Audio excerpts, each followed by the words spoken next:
bienvenue à toi. Tu aimes les histoires flippantes, les creepypastas, un petit peu l'horreur?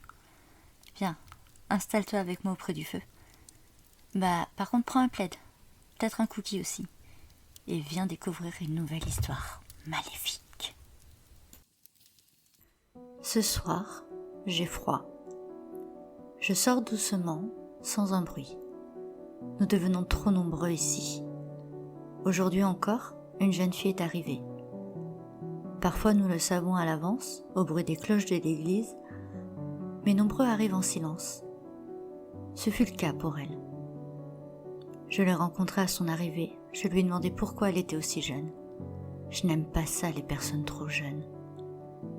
Elle m'a expliqué qu'elle avait perdu tout espoir, qu'elle eut connu bien des tracas, qu'elle n'avait eu plus goût à rien, qu'elle s'était sentie abandonnée au moment où elle aurait dû être entourée. Ses amis, sa famille, tous lui ont tourné le dos, donc elle est passée à l'acte. Trop jeune.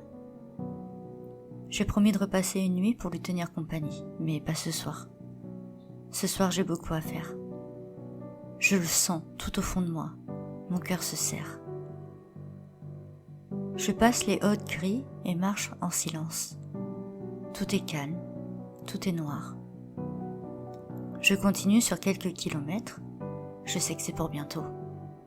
Je me poste au milieu de la route et à bonne distance du virage, comme d'habitude. Nous sommes le 31 décembre, à quelques heures de la nouvelle année, et je sais que ce soir, j'aurai beaucoup à faire. Je l'entends qui arrive au loin. Ce ronronnement, ce coup d'accélérateur. Puis comme d'habitude, le cri du frein et les hurlements des personnes dans la voiture, malgré les fenêtres fermées. Puis je les observe. Ils sont tous sortis du véhicule et cherchent ce que le conducteur a percuté. Je les vois faire le tour du véhicule, se regarder perplexes, ne comprenant pas ce que ça pouvait être. Ils ne me voient même pas. J'observe ensuite le conducteur reprendre sa place en tremblant. Le moteur rugit de nouveau, mais plus faiblement, plus calmement. La voiture reprend sa route à une vitesse de croisière plus paisible. Bien. Je dois continuer. Je me poste un peu plus haut. Minuit a sonné depuis longtemps. Nous sommes à présent le 1er janvier, et je sais que cette fois, je dois intervenir de manière plus directe. Ils sont 4. 4 jeunes d'une vingtaine d'années. J'entends la musique bien avant de voir la voiture. Elle est forte. Ils chantent à tue-tête et rient aux éclats. 20 ans. L'âge où l'on se sent immortel. D'autant plus lorsqu'on a survécu à l'année d'avant et qu'on entre dans la nouvelle année entouré des gens qu'on aime. Cette fois-ci, je me poste sur le bas-côté. Ils me voient de loin. Ils ralentissent et me demandent ce que je fais ici au milieu de nulle part. Je ne réponds pas. Je fixe juste mon regard dans celui du conducteur. Il me propose de monter dans la voiture pour me déposer au village plus loin. Un signe de tête de ma part pour acceptation, et je monte à l'arrière entre un garçon un peu éméché et une fille somnolente.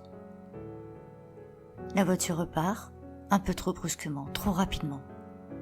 Le conducteur jette des regards dans le rétro pour me dévisager. Ma robe l'interpelle et il me demande si je sors d'une soirée costumée. Je ne dis rien. Je regarde droit devant. Le compteur monte vite, trop vite. La voiture s'emballe. Il se fie des limitations de tous les panneaux indiquant les dangers de la route. Je me mets à ouvrir la bouche, puis un cri strident sort tout droit de mes entrailles. Il pile. Les autres dessoulent instantanément. La voiture s'est arrêtée juste avant le virage fatidique.